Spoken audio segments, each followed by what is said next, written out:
Part 38. So from 66 AD until 1260 days, Jesus and the saints were reigning. Then the seventh trumpet sounded. Everybody was done. The marriage supper had come. It was time for the Lord God Omnipotent to reign and pour out his wrath. Satan ascended back up out of the bottomless pit, overcame the two witnesses. In other words, they were in Jerusalem. So he got power again over Jerusalem. What did he come out of the bottomless pit to do? Gather the armies together. How did he do that? He did it through the beast.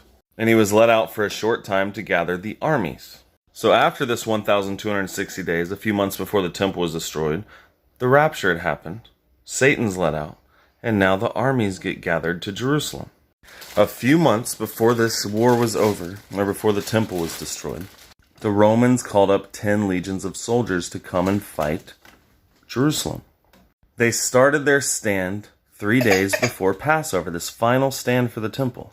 Now, history says that the Roman armies were so vast that whenever they came to rivers, they would dry them up. This is the Euphrates drying up. It says that they would walk across rivers on dry land, from cooking in them, bathing with them, washing their clothes, and drinking them, and watering their animals.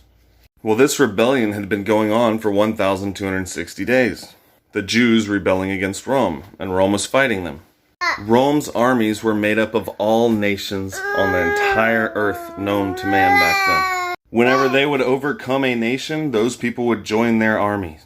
And then they would get to live in all the pleasures of Rome. And Rome was a complete melting pot and diverse armies. Well, they called up 10 legions to come and fight Jerusalem.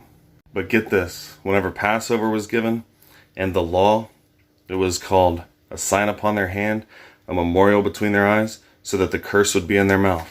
Well, Satan and the beast and the false prophet gathered all of Israel from all over the world to come and fight Rome. How did they do that? Because of Passover. Their custom was for all of the Jews to make their journey up to Jerusalem for Passover. It was the most important feast to keep, was Passover. These guys rejected Jesus Christ, called other men the Messiah, put blood on their posts, kept the Passover and the law instead of Jesus Christ, who had become the new Passover. And as they made their journey up for Passover, the Romans allowed them in. And then they cut them off with a wall, just as Jesus said, and they were going to keep them in on every side and lay them even with the ground. Once they got in Jerusalem, they trapped them inside there, the Jews from all over the world. Millions of them. And whenever they built this wall around them, the city was divided into 3 parts. And then the cities of the nations fell because it was very easy after cutting off that city to just go destroy all of Israel. Stay tuned.